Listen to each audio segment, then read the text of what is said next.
Okay.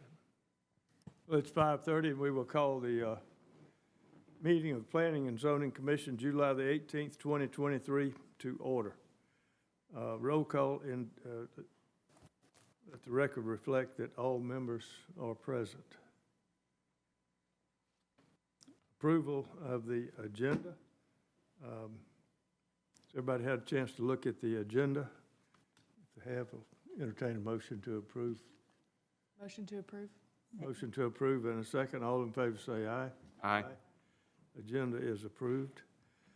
Minutes from previous meeting, which was June the 20th, 2023. Has everybody had a chance to look over the minutes?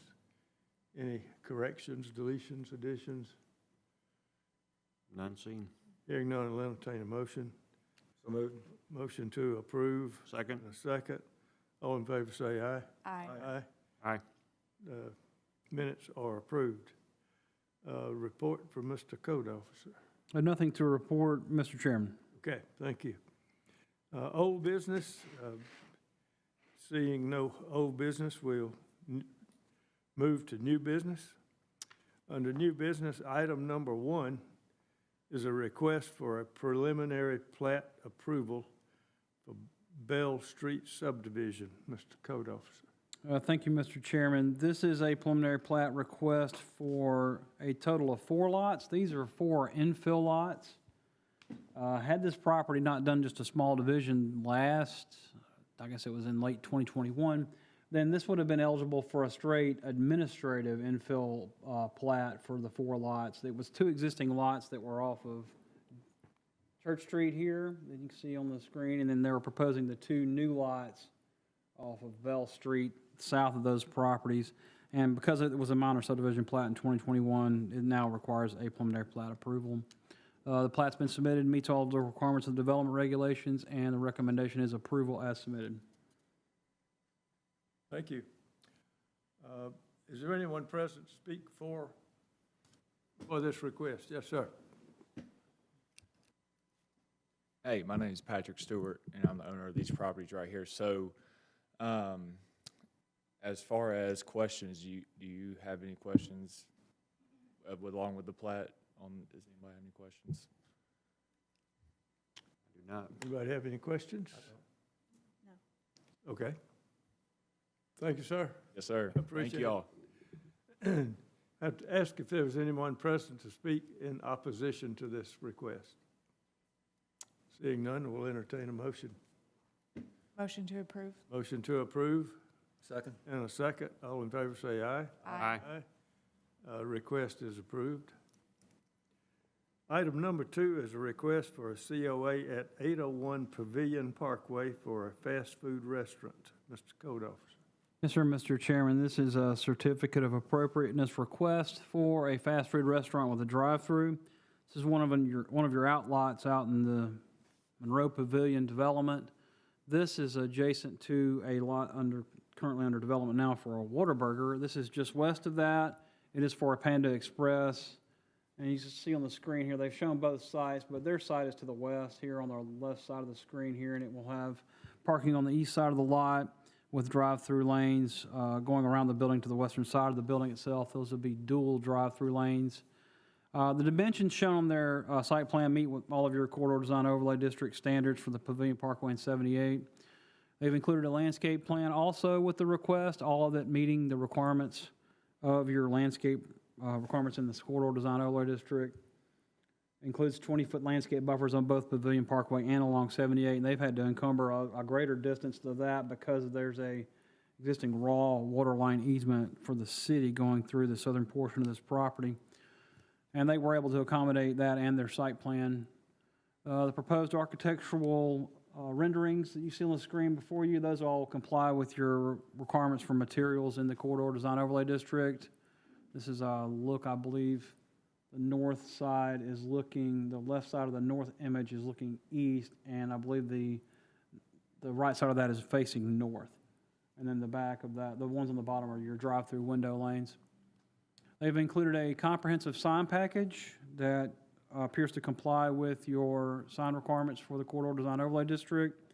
The recommendation is approval, And these are the two identical conditions that you had saw for Hugh and Magoo's, because we're dealing with this complexity of Pavilion Parkway's pattern book and, Monroe Pavilion's pattern book and the corridor design overlay standards. They mesh in an unusual way. One requires illuminated signs or allows illuminated signs and one doesn't. So these conditions are reflective of the identical approval we placed upon, I believe it was Hugh and Magoo's, not too long ago. And also Whataburger is allowed to do this exact same sign scheme, which basically says, and I'm not going to read it word for word, they're allowed to illuminate their signs facing Pavilion Parkway. That includes their monument sign. But any signs on the walls of the building, basically, that are visible from 78, need to be backlit or halo illuminated. And that's all that I have, Mr. Chairman. Very good, thank you. Is there someone here to speak for this request? Good evening. Eric Houston, E-R-I-K, H-O-U-S-T-O-N, Smyrna, Georgia, with Ingenium Enterprises. We're the site civil designers. Thank you very much for the comprehensive introduction and explanation of the site. As you can see, it's a reasonably standard QSR setup, drive-through lane, horseshoeing around the building, parking field to the east side. Apart from what's already been noted, I'm happy to answer any questions about anything that you may have around the operations. You're familiar with the two conditions he was talking about? It'll end up being more for the sign company in the end, but we do understand the illumination request, yes. Okay. Yeah, it's a fair point. That's your approval to, I mean. Yeah, no, understood. I Okay. mean, to meet all conditions, we understand that. Yeah, that's a fair point, because those aren't related to the site or the building, the construction, or any of that. Those are Right, it's a simply separate signs. permit, so yeah, so Yep. they'll have to comply. Any questions? Thanks, sir. Is there anyone present to speak in opposition to this request? Seeing none, will entertain a motion. I move we approve. Motion to approve, Second. and a second. All in favor say aye. Aye. All opposed? Motion is passed. The request is passed.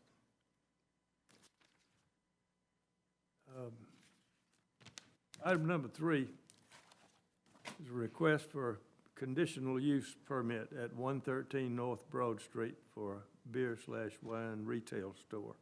Mr. Code Officer. Thank you, Mr. Chairman. The request before the Planning Commission for a conditional use approval is for retail wine sales, and this will be a component of a business that will also have other items for sale in their area, and the photographs on your screen. This will occur inside basically the Monroe Mercantile Building at 113 North Broad, and this will occur inside of the building itself. It will not be its own storefront. I think this will be in the loft area of the business itself. And the applicant includes other items to be sold with this, but it's a conditional use in your central business district overlay and requires conditional use approval to have retail sales of wine. That's required to get their license. It's a pretty straightforward request. Recommendations approval without conditions. And that's all that I have.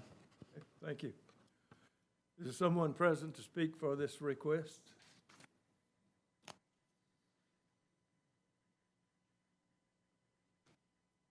My name is Adrienne Vines. We are looking to bring in an olive oil shop, very similar to one that's in Covington, Georgia. They do sell wine as a component of the shop itself. It is not the primary offering, but it does comprise roughly 40% of the sales. And in order to offer the things that we're looking to offer, we do need that approval to be able to get our liquor license and be able to offer wine. The beer component really is not an issue. It's simply wine that we're looking at carrying. But if there's any other questions, it is not a bar. We will not be selling by the glass. There will be free tastings in terms of, small pourings, but we will not be selling alcohol by the glass. So other than that, is there anything I can answer? None for me. No questions? Thank you very much. Okay, thank you. And I do apologize for any confusion in the staff report. I did continue to list the way it's worded exactly in the ordinance of conditional use retail sales of beer and wine, because that's basically lumped in as one use. Right. But the proposal was just retail sales of wine, as the applicant indicated. Right. Is there anyone present to speak in opposition to this request? Seeing none, I will entertain a motion. Motion to approve? Motion to approve and a second. And a second. All in favor say aye. Aye. Motion, the request is approved.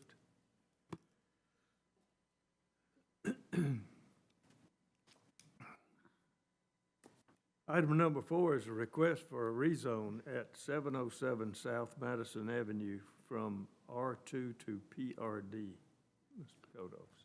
Thank you, Mr. Chairman. This is a request to rezone the property from R2 to PRD. They are proposing to develop the site with 5 single-family residences. There is currently 1 existing single-family residence on the property now. They're in the process of renovating.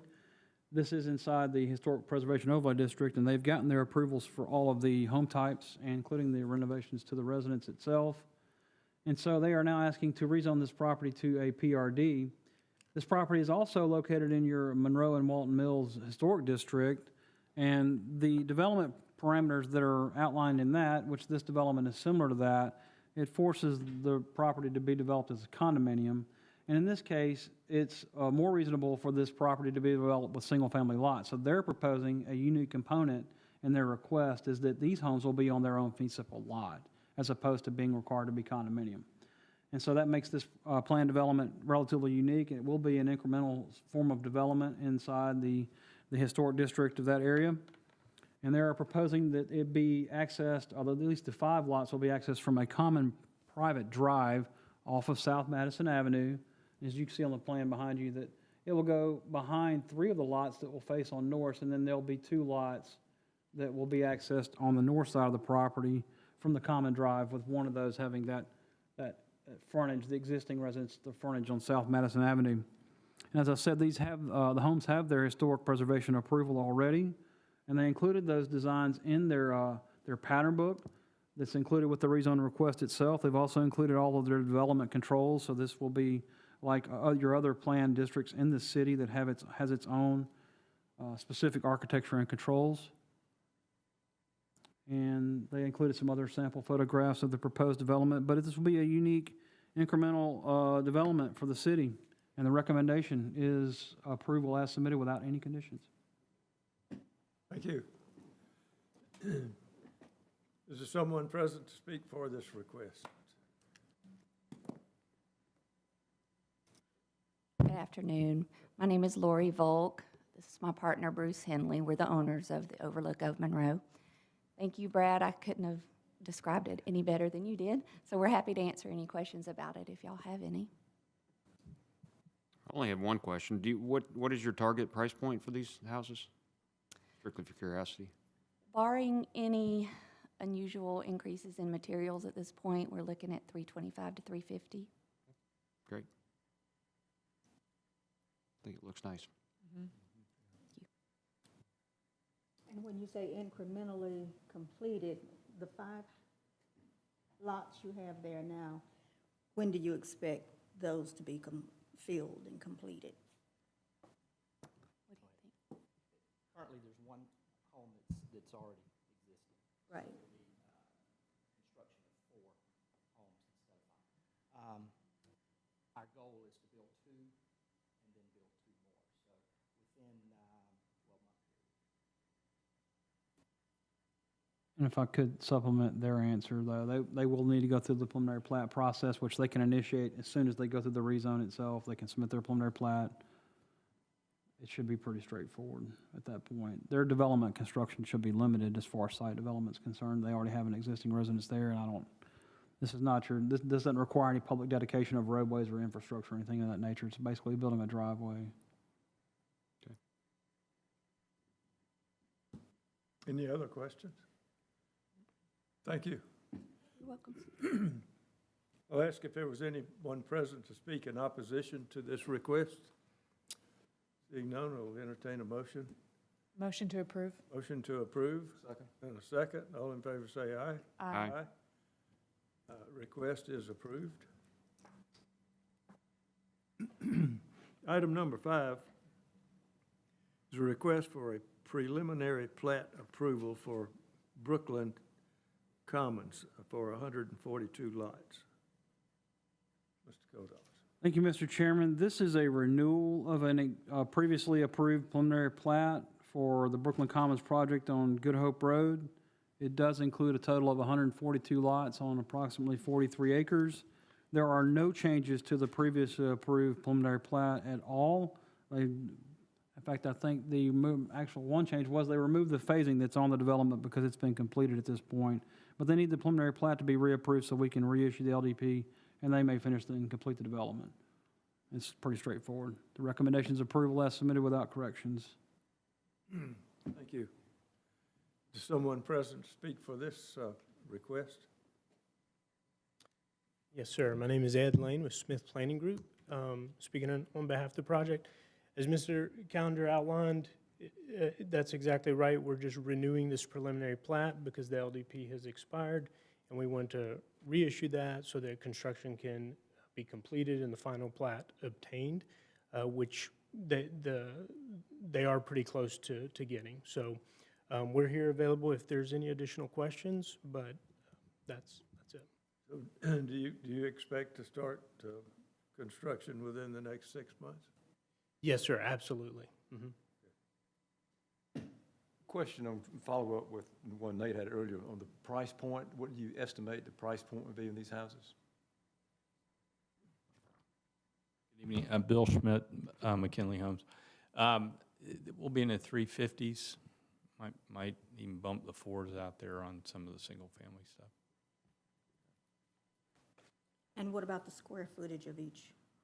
Pardon me? The square footage of each of the homes? The minimum approved is 1,600. I think our townhomes are 1,800, and single families around 2,000 and up and higher.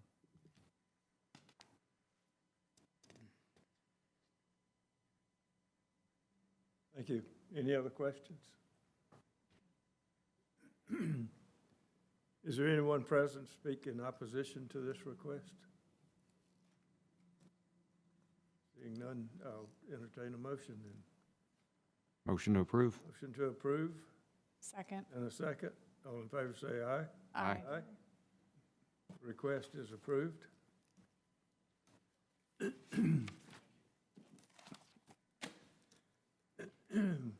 We're going to take up some housekeeping now if anyone wants to leave.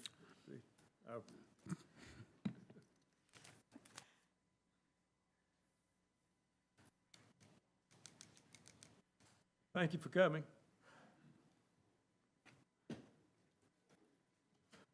Item number 6, zoning text amendment number 17, Mr. Code Officer. I think we're good. I appreciate it, buddy. Thank you. All righty, yeah, you shoot them all off. Nobody here to hear about the amendments. Unless we get a big fight amongst There ourselves. could be some people online. I don't know, y'all might have some questions for me. No, I'm gonna try to keep these brief for you guys, but we had proposed, this was the biggest legal description I had written for an amendment since I've been here, that's for sure. Yeah, I had a trove of amendments that were proposed, so you'll see a lot of them tonight deferred. So I'm gonna spare you a lot of time, because there were a lot of amendments we had coming down the pike. So I'm just gonna start off the bat by deferring the first 3 that we advertised, which were off-street parking, off-street loading requirements. We were going to amend some things that we're going to wait, because we're going to go into a form-based code review for the next year and having some discussions with our consultant. So the amendments that you're seeing that are deferred could impact that. There's no sense in walking through this process, amending our ordinance, and literally turning around and having the consultant say, hey, you probably shouldn't have done that. So in this case, we're going to pull those back, and that way we can have another second look. We may actually move forward with the ones we had written after we confer with that consultant, but we don't want to go through the steps and then change it again and again if we don't have to. So those first 3 are deferred to the next time we have some amendments. So moving forward to some actual amendments that need to occur now. And this is in relation to, if you saw the council meeting last night, they're amending some of their alcohol ordinance requirements. Turns out, in your zoning ordinance, none of those alcohol uses are actually listed as being in anything in our ordinance. So we're going to go ahead and add those land uses in there. And you can see in the top there where we've kind of expanded the category of alcohol and beverage to include those uses. And we've beer and wine there. Beer and wine is, as you heard tonight, We're just going to move the name of that retail store down to that actual use, and then we will include the 5 alcohol uses that you see there. In this case, we're proposing them in the commercial districts, but none of them are going to be allowed. This is only to create consistency with the remaining parts of our commercial portions of our ordinance, and I'll explain that in a minute. But these are the 5 uses that are in the Code of Ordinances now and have been for years. We've licensed these facilities, in this, well, some of those types of facilities in the city, and now we are adding those in and adding a reference to those. The only thing that we are adding that's going to be permitted by right will be tattoo parlors in B3. Currently, that use is allowed, well, it was allowed in the city. We have one in the city, but that use was at some point struck from our code, and if that person ever moves, expands, burns down, we can't let them be replaced because they've been removed from our ordinance. But I'm going to move on and come back to those alcohol uses there. So you'll see now, this is the industrial district. We're starting to get into where the Code of Ordinances itself actually starts to speak to certain types of uses, that being breweries and distilleries. Those are specifically listed in the Code of Ordinances as being allowed only in industrial zoning. So those you see here listed as permitted by right, breweries and distilleries. We're talking about Anheuser-Busch, Jack Daniels types sized operations being an industrial only. And we are also proposing to remove the conditional use of residential in M1, which right now that is a general category and not specific. If you look through your ordinance under the R1 and the B districts, you have very specific uses to the residential components under the residential category, like single family detached, duplex, townhome, and the whole lot. Well, this is just a general category. So this tells you that in anything in M1 could be conditional if it's residential. That's not consistent with the rest of your ordinance. So we're proposing that be struck. Moving on. So we're going to defer the corridor design overlay amendment. That would be the procedures. You just went through the amendment procedure to add time to that last month. We're going to leave that alone for a moment until we go through the form-based code requirement. We are going to make a change to your CDO requirements. It's one simple word being struck in materials. We're going to allow EFS. Currently, EFS, you couldn't tell EFS from stucco if you stood in front of it right now. They do it pretty well. It's easily replaceable. It's easily maintained. So this material is something we should be allowing instead of restricting and prohibiting from being on a building. Very simple. We were going to change some parking requirements in the MHDO. We'll defer those too. But moving on to an actual amendment. So we've copied and pasted basically the amendment that, if you recall, some months ago, we changed the garage requirement. Then section 910, this is that requirement verbatim placed into this, into the infill overlay district. We're trying to keep them consistent together. This had just gotten by me when we did those amendments. I didn't realize we had a garage requirement there, and that was the old language from 910. So we're striking that. Going to add that in there. Moving on. So we're now into the CBD's overlay district. Now you're going to see some of those other alcohol uses come to life where they're actually being proposed within the city and where they are now currently licensed, where we have some of them. So we're going to make brew pubs allowed by right, microbreweries and micro distilleries. And based on the Code of Ordinances, that's where they were intended to be in the first place. We're not going to change beer and wine. It's still going to be a conditional use just like you saw tonight. We're going to add tattoo parlor because that's where our tattoo parlor is in town, is in the CBD. All right, moving on. I'm getting some, there we go. Moving to section 820. I don't think I skipped anything. It looks like, no, everything's on track. It just had a pause there, and I felt like there was some issue with the screen. So I had proposed to add the words multifamily. This is what we advertised in this section, and what's shown on the screen is not what's in your packet. I had to add the words greater than 5 units on the screen. That was actually not included in your packet. We'll make that correction for council. But the proposed amendment here is to kind of clean up that amendment we just approved back in April, where we're requiring all these new developments to become planned districts.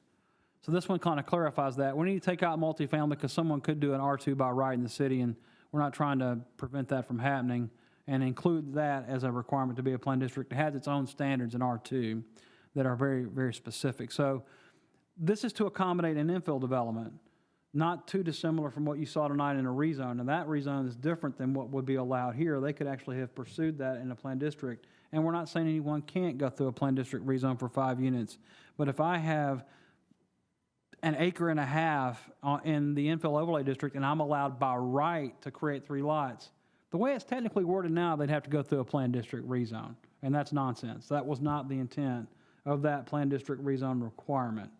We're actually adding an option below that. This says it's optional. We're not going to make you do it, but if you can comply with the IOD standards or the CBD standards, then you can take that route. We're not going to force you to do a plan district if you're 5 units or less. If that makes sense. That was very fast and quick, and I apologize. Those are the zoning ordinance amendments, but we're just trying to, this is some housekeeping. This is not, we're not trying to really reinvent the world, if that makes sense. But that's all we have on the zoning ordinance amendments. And that was all for Amendment 17. Yes, sir. Okay. But any questions? What he just said? Can you repeat that? You want me to go through all that again? All right, well, let's start. Verbatim. Quickly. So obviously our brew pubs and stuff, they won't have to serve food, right? This is only about land use. Okay. This is, because right now, where are they allowed in our city? Right. We're licensing these uses, and that's fine, and there's no objection to that, but we need to clarify where they're technically allowed in our city. Right, from a land use perspective only. That's a deeper conversation. I'm more than welcome to come to council and watch those the next 2 months. Because that is a specific task that the council has in front of them, is rating and trying to determine percentages of food, and if they're food or not, we're not touching that. Any questions? I guess at this point, not knowing that there's nobody here, I would have to ask if there was anyone present to speak in opposition to this request. I have my doubts. Here. I'm just kidding. I'm sorry, I don't want that on the record. Don't put that in the minutes. Hearing none, I'll entertain a motion then. So moved. Motion to approve. Second. And a second. All in favor say aye. Aye. Aye. The next, number 7, develop. Oops, you know what? We skip one? I did. Dadgum. I was wondering why it was hanging up. This was after that one. I thought I was at the last screen. All right, can we go back and do that over again? Suck that motion back in. Yeah, Okay. can you, Oh, it's the- you can withdraw that, and we can finish the public hearing and do it again. It's all good.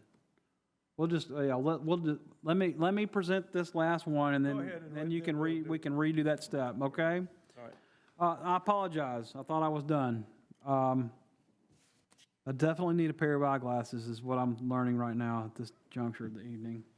But this is an amendment in section 1000. It's very unusual, but right now in our zoning ordinance, if you have a compliant single-family home in the city of Monroe, and you're on B2, B3, doesn't matter, where we allow a single-family home, not everybody can have an ADU if they're a compliant single-family home. The actual intent in this section for an accessory dwelling is to allow a single-family home to have an ADU. So there are many homes in the city, about a third in my estimate of how they're zoned, cannot have an accessory dwelling based upon our current requirements. This cleans that up and gets rid of that problem. I've got several people in the city who've approached us based on their underlying zoning. They either are prohibited or require a rezone or require conditional use just to add an allowed by right feature to the property, and we're going to take that problem away. So if someone has their valid home on those zoned properties, they can get an ADU that meet these standards that are already in your code. It's pretty straightforward. We're not adding or changing these standards in any kind of way, other than saying that if you have a valid single-family home, you can have an ADU or an accessory apartment. And that was the proposed amendment to that part that I forgot. Modify my motion then to. And then, well, wait, there's also the land disturbance. That's a separate. That's, I got it, okay. That's Got it, never separate. mind. Okay. Oh, okay, now is this all part of number 7? No, that will be a separate presentation Okay, and well, motion. this 17, Yeah, you're we're backing taking- up on 17. Correct. Okay, any questions on 17? We'll rewind. Hearing none, I'll entertain a motion to approve, a motion. I will make the motion that I made before, to approve. To approve. Motion to approve and a second. All in favor say aye. Aye. That request is approved. Now, item number 7. Development Regulation Update Number 7. Mr. Kodos. Thank you, Mr. Chairman. This is an amendment to one section in the development regulations. Currently, right now, there is some very convoluted language that you see struck out in red. If I were to read that to you right now, that would provide no clear path to what LDPs do once we've given one out. And I'd like to read that as it's worded now, and you can understand the confusion on staff's end of what we're dealing with. So I'm going to start with the second sentence, and currently the way it's worded, it says, "A development permit shall expire 12 months after issuance unless development activity as authorized by the permit is initiated within 12-month period, or if such authorized activities last for a period of exceeding 1 month." That sentence makes absolutely no sense whatsoever, and it is impossible for staff to make a reasonable determination when dealing with developers of when a permit expires. Does it expire in the 11th month? Do they start activities and keep going on forever? It's not clear. It's very unclear. The interpretation currently, including the second sentence that's struck in red, means that they basically have 15 months to complete a project. The second sentence says that we can grant one 3-month extension. The issue for staff has always been, what is that 3-month extension attached to? And the interpretation has been the 12 months. So we're going to clean this language up entirely, remove those very vague and unusual sentences. We're going to actually increase the time that a development can be granted time for an LDP to be active by 18 months. So now it's currently 15, 12 with one 3-month extension. We're going to give them 18 months to complete. And we're going to clarify the language of when an actual permit expires. So if we grant an LDP and no one does anything, there's no development activity, and 6 months goes by, development activity should have occurred. Engineering's been done, the crews are setting up. We just don't foresee an anomaly that would prohibit someone starting within 6 months. Typically, they're chomping at the bit to us to get their LDP in hand because they have their crews lined up ready to go. And so when we've granted the LDP, we fully expect as the city for development to commence. If they don't commence, then 6 months later, it will expire after we issue the LDP. Or if there's a period for 45 days where there's a lap in development activity. If a developer pulls off a site, abandons the development, they need to stabilize it at that point. So we're trying to clear up when it expires, and you can see the second sentence too also talks about expirations of permits. We're trying to provide more time dealing with our supply chain issues that we've been dealing with. 18 months should be more than reasonable for someone to get the infrastructure ordered, especially the electrical stuff that they should have ordered in the first few months of that. Really, once they get an approved preliminary plat, they can go to the electrical service from the city or Walton EMC, the two that we're served by, and order their transformers before they even give an LDP to the city. So really, that clock is not, that's not being held up by the city if they get their approved preliminary plat. So we're suggesting that 18 months is providing a clear path to when this is completed.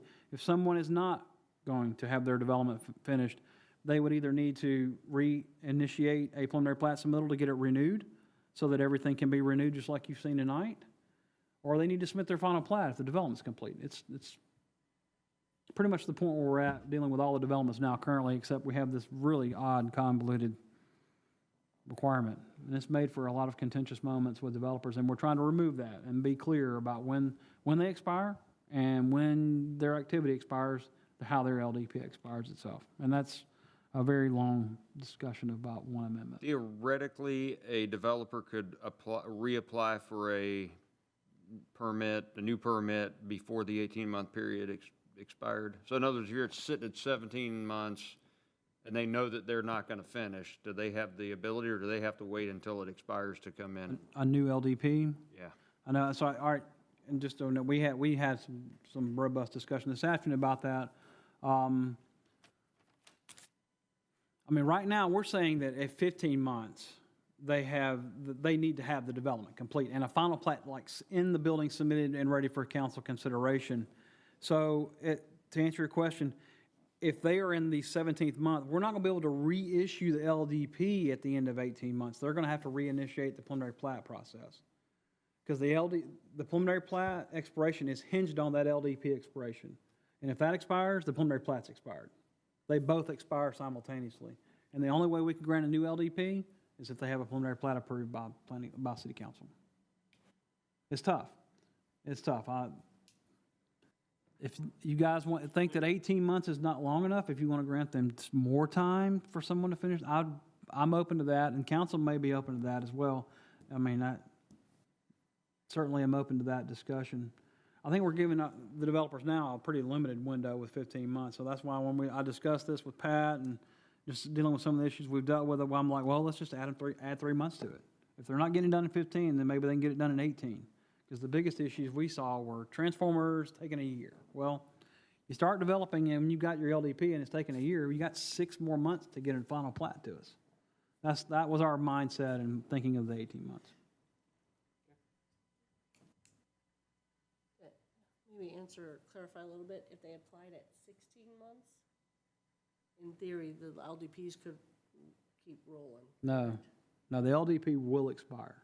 Yeah, but your one will expire, and if you have your preliminary plats approved. Oh, yeah, assuming they've submitted their preliminary plat, they could, theoretically, it would take some strategic timing on the developer's part to go, hey, I'm in month 15. Conceptually, it's Yeah. possible. I would say, and I think that will be a goal of the city, is to have a conversation with that developer and go, look, where are you at? Are you on your final plat path or not? And if not, go ahead and get your preliminary plat in here so we can get this thing approved.